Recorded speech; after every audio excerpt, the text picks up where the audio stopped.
Hello ফ্রিয়ান and welcome to new class of GK. আমি আজকে তোমাদের সঙ্গে একটা স্ট্যাটিক জিকের ভিডিও শেয়ার করবো, যেটা বিভিন্ন আপকামিং কম্পিটিটিভ এক্সামের জন্য খুবই গুরুত্বপূর্ণ। তো আজকে প্রথম প্রশ্ন, সিন্ধু সভ্যতার অর্থনৈতিক প্রশাসনের উন্নত মানের প্রমাণে সবচেয়ে গুরুত্বপূর্ণ বৈশিষ্ট্য হলো মানসম্মত ওজন মাপের একরূপতা। তবে 2 নম্বর প্রশ্ন, ভারতের দক্ষিণ পশ্চিম মৌসুমী বায়ুর বিচ্যুতি তৈরি করার জন্য সবচেয়ে বেশি দায়ী কোন পর্বত? এটা হলো পশ্চিমঘাট পর্বত। আর কোনটা বাধা সৃষ্টি করে সব থেকে বেশি? এটা হলো অরোগ্রাফিক বাধা।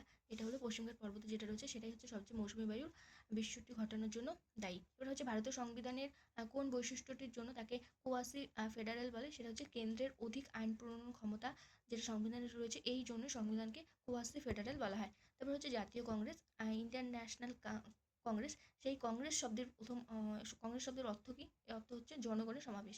এই জাতীয় কংগ্রেস প্রতিষ্ঠা হয় 1885 খ্রিস্টাব্দে। কোথায়? বোম্বেতে।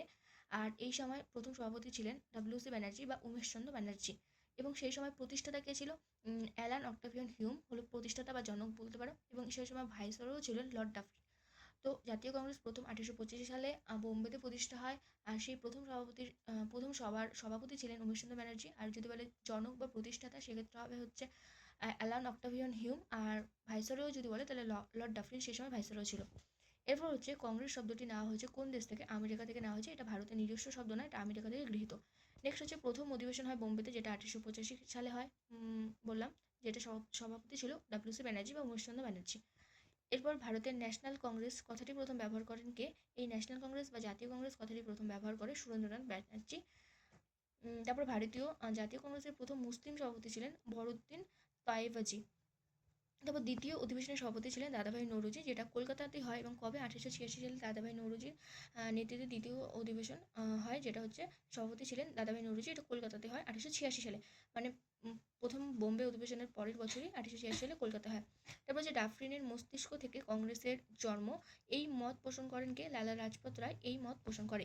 তারপর নরমপন্থী নেতৃবৃন্দের গৃহীত নীতি ছিল সাংবিধানিক ক্রিয়াকর্ম। তারপর ভারতীয় জাতীয় কংগ্রেসের প্রথম কলকাতা অধিবেশন কবে বসে? 1886 খ্রিস্টাব্দে। প্রথমটা বসে 1885 সালে বোম্বেতে, এবং তার পরের বছর 1886-তে কলকাতাতে বসে, যেটাই ছিল জাতীয় কংগ্রেসের দ্বিতীয় সভা, কিন্তু হলো কলকাতার প্রথম অধিবেশন। সেই সময় 1886 সালে কে ছিল সভাপতি? ছিল হচ্ছে দাদাভাই নৌরোজি, কলকাতায় অধিবেশন। এরপর হচ্ছে কংগ্রেসের নরমপন্থীদের নিবেদন নীতিকে জাতীয় ভিক্ষাবৃত্তি বলে তিরস্কার জানিয়েছেন কে? বাল গঙ্গাধর তিলক। জাতীয় কংগ্রেসের কোন অধিবেশনে সর্বপ্রথম দুজন মহিলা, কাদম্বিনী গাঙ্গুলি ও স্বর্ণকুমারী দেবী যোগ দিয়েছিলেন? সেটা হচ্ছে 1889 সালে বোম্বাই অধিবেশনে। জাতীয় কংগ্রেসের অভ্যন্তরে নরমপন্থী ও চরমপন্থী এই দুই বিভক্তকরণের মূলে ভূমিকা ছিল স্বদেশী ও বয়কট আন্দোলনে, যেটা 1905 সালে হয়। তারপর হচ্ছে বঙ্গভঙ্গ কার্যকর হয় কবে? ওটা হচ্ছে 1905 সালে 16 অক্টোবর কার্যকর হয়। আর বঙ্গভঙ্গ রদ করা হয় 1911 সালে।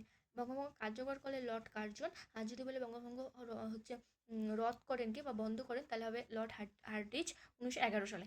কংগ্রেসের চরমপন্থী গোষ্ঠীর নেতৃত্বে ছিলেন অরবিন্দ ঘোষ। তারপর কংগ্রেসের অধিবেশনে প্রথম বন্দে মাতরম গাওয়া হয়, সেটা হচ্ছে 1896 সালে কলকাতা অধিবেশনে, এবং সভাপতি ছিলেন রহিমতুল্লাহ সাহানি। তো বন্দে মাতরম নেওয়া হয়েছিল বঙ্কিমচন্দ্র চট্টোপাধ্যায় রচিত আনন্দমঠ থেকে। এই প্রথম কে এই গানটা গিয়েছিল? সেটা হচ্ছে রবীন্দ্রনাথ ঠাকুর। বিশ্বকবি রবীন্দ্রনাথ ঠাকুর প্রথম এই বন্দে মাতরম গানটি গিয়েছিল, যেটার উৎস ছিল আনন্দমঠ, যেটা বঙ্কিমচন্দ্র চট্টোপাধ্যায়ের লেখা। এরপর জাতীয় সঙ্গীত গাওয়া হয় হচ্ছে 1911 সালে। এটা কলকাতা অধিবেশনে গাওয়া হয়েছিল, যেটার সভাপতি ছিল বিশ্বন নারায়ণ ধর। স্বরাজ শব্দটি প্রথম ব্যবহার করে দাদাভাই নৌরোজি। এরপর 26 নম্বর, নরমপন্থী ও চরমপন্থীতে ভাগ হয়ে যায় কোন অধিবেশনে, এবং কোন জাতীয় কংগ্রেসের কোন অধিবেশনে? এটা হচ্ছে সুরাট অধিবেশনে 1907 সালে হয়। সেই অধিবেশনেই নরমপন্থী এবং চরমপন্থীতে ভাগ হয়ে যায়। আর সভাপতি ছিল রাসবিহারী বসু। এর হচ্ছে নরমপন্থী ও চরমপন্থীদের মধ্যে মিলন ঘটে কোন অধিবেশনে? প্রথমে ভাগ হয় এবং মিলন এর পরে ঘটে লখনৌ অধিবেশনে, যেটা 1986 সালে হয়। এবং এর সভাপতি কে ছিল? অম্বিকাচরণ মজুমদার। এই নরমপন্থী এবং চরমপন্থীদের মধ্যে যে মিলনের জন্য যে অধিবেশন করা হয়েছিল, তার সভাপতি ছিল। এরপর হচ্ছে মহাত্মা গান্ধী সভাপতিত্ব করেন একবারই জাতীয় কংগ্রেসের এতগুলো অধিবেশনের মধ্যে, সেটা হলো 1924 সালে বেলগাঁও অধিবেশনে। তারপর আইএনসি, ইন্ডিয়ান ন্যাশনাল কংগ্রেস, এর প্রথম মহিলা সভাপতি বলে অ্যানি বেসান্ট, যেটা 1917 সালে যে অধিবেশনটা হয়, সেটাতে তিনি সভাপতিত্ব করেন। আর যদি বলে প্রথম ভারতীয় মহিলা সভাপতি, সেক্ষেত্রে হবে সরোজিনী নাইডু, যেটা 1925 সালে কানপুর অধিবেশনে করেন। এবার জাতীয় কংগ্রেসের কোন অধিবেশনে পূর্ণ স্বরাজ্যের দাবি উত্থাপিত করা হয়? সেটা হচ্ছে লাহোর অধিবেশনে। কবে সেটা হয়? 1929 সালে হয়। এখানে পূর্ণ স্বরাজ্যের দাবি উত্থাপিত হয়েছিল। নেক্সট হচ্ছে আইন অমান্য আন্দোলনের প্রথম প্রস্তাব গৃহীত হয় কবে?